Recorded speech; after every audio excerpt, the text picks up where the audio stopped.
സ്ത്രീകളായിട്ടുള്ള അല്ലെങ്കിൽ എന്തിനു പറയുന്നു, നമ്മളെവിടെ ചെന്നാലും അവരെല്ലാവരും സംസാരിക്കുന്ന ഒരു വിഷയമായി മുഖ്യമന്ത്രി സ്ഥാനം മാറുകയും അതിൽ വി.ഡി. സതീശൻ്റെ സാധ്യതയെ സംബന്ധിച്ച് നമ്മളോട് ആരായുകയും ചെയ്യുമ്പോൾ ആ ഒരു തരത്തിലേക്കുള്ള ഒരു ജനവികാരം കേരളത്തിൽ നിലനിൽക്കുന്നുണ്ട് എന്നുള്ളത് നമുക്കെല്ലാവർക്കും ബോധ്യപ്പെട്ടതാണ്. മാധ്യമപ്രവർത്തകരായ നിങ്ങൾക്കാണ് അത് ഏറ്റവും കൂടുതൽ അറിയാവുന്നത്. അപ്പോൾ ലീഡർഷിപ്പിൽ നിൽക്കുന്ന ആളുകളും സാധാരണക്കാരായ പ്രവർത്തകരും അവരെല്ലാവരും അത് ഉൾക്കൊണ്ടിട്ടുണ്ട്. അപ്പോൾ ആ ഒരു നിലയിൽ അദ്ദേഹം ഇന്ന് കേരളത്തിൻ്റെ മുഖ്യമന്ത്രിയായി അവരോധിതനാകുമ്പോൾ നിറമനസ്സോടുകൂടി എല്ലാവരും അതിനെ സ്വാഗതം ചെയ്യുകയാണ്. അനുകൂലമായി പ്രകടനം നടത്തിയതിന് സംസ്ഥാനത്ത് ആദ്യമായി നടപടി പിൻവലിക്കാനുള്ള ഞാൻ അന്നേ തന്നെ പറഞ്ഞല്ലോ, അത് തെറ്റായ തീരുമാനമാണ്. ഒരിക്കലും അത് നടപ്പിലാക്കാൻ കഴിയില്ല. കാരണം അതെന്താണ്, അതൊരു വൈകാരിക പ്രകടനമായിരുന്നു. സ്വാഭാവികമായും ഞാൻ മുമ്പ് സൂചിപ്പിച്ച ഘടകങ്ങളെല്ലാം കൂട്ടിച്ചേർത്തുകൊണ്ട് കോൺഗ്രസിൻ്റെ പ്രവർത്തകർ ആ പ്രകടനത്തിൽ പങ്കെടുത്തിട്ടുണ്ട്. കേരളത്തിൽ അങ്ങോളം ഇങ്ങോളം പങ്കെടുത്തിട്ടുണ്ട്.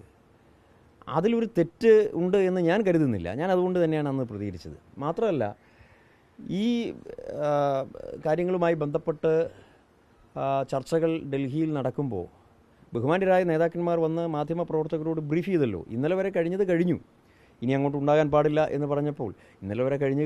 ആ നടപടിയൊന്നും നിലനിൽക്കുന്നില്ല. അപ്പോൾ അതിൻ്റേതായ നിലയിൽ അത് അവസാനിച്ചു. അല്ലാതെ നമ്മളിപ്പോൾ അതൊരു വിവാദത്തിലേക്ക് കൊണ്ടുപോകണം എന്ന അഭിപ്രായം എനിക്കില്ല.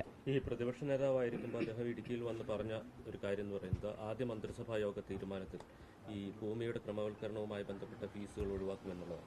ആ ഒരു നടപടി പ്രതീക്ഷിക്കുന്നു. 100%. ഞങ്ങൾ ഇടുക്കിയിലെ UDF നേതൃത്വം ഈ കാര്യത്തിൽ UDF ഗവൺമെൻറ് അധികാരത്തിൽ വന്നാൽ ചെയ്യേണ്ടതായിട്ടുള്ള കാര്യങ്ങളെ സംബന്ധിച്ച് അദ്ദേഹത്തോട് ചർച്ച ചെയ്തിട്ടുണ്ട്. തെരഞ്ഞെടുപ്പിന് മുമ്പ് നിങ്ങളെല്ലാവരും അതിൽ സാക്ഷികളായിരുന്നു. അടിമാലിയിൽ വെച്ച് നടത്തിയ കർഷക കോൺക്ലേവ്. ആ കർഷക കോൺക്ലേവിൽ എല്ലാ വിഷയങ്ങളും ഈ നാട്ടിലെ ജനങ്ങൾ അദ്ദേഹത്തിന് മുൻപിൽ അവതരിപ്പിച്ചിട്ടുണ്ട്. കഴിഞ്ഞ പൊതു തെരഞ്ഞെടുപ്പിൻ്റെ സമയത്ത്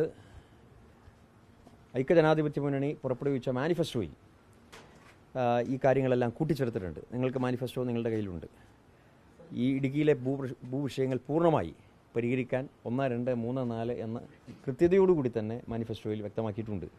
പോരാഞ്ഞ് കഴിഞ്ഞ തെരഞ്ഞെടുപ്പ് സമയത്ത് തൊടുപുഴയിൽ വെച്ച് നടന്ന മുട്ടത്ത് വെച്ച് നടന്ന പൊതുസമ്മേളനത്തിൽ UDF അധികാരത്തിൽ വന്നാൽ ഇടുക്കിക്ക് വേണ്ടിയിട്ടുള്ള വിഷൻ ഡോക്യുമെൻറ്റ് അതും പ്രതിപക്ഷ നേതാവ് എന്നുള്ള നിലയിൽ അദ്ദേഹം അവതരിപ്പിച്ചിട്ടുണ്ട്. അതുകൊണ്ട് പറഞ്ഞ കാര്യങ്ങൾ 100% യഥാവിധി പാലിച്ചിരിക്കുമെന്ന കാര്യത്തിൽ സംശയമില്ല.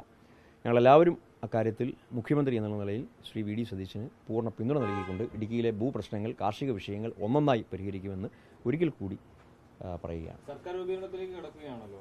ഇടുക്കിയിൽ നിന്നൊരു കോൺഗ്രസ് മന്ത്രി വേണമെന്ന ആവശ്യം DC പ്രസിഡന്റ് ഉന്നയിച്ചിട്ടുണ്ട്. അത് എങ്ങനെയാണ് MP ആണോ? നല്ല കാര്യമാണ്, അതിനകത്തൊന്നും യാതൊരു സംശയമില്ല.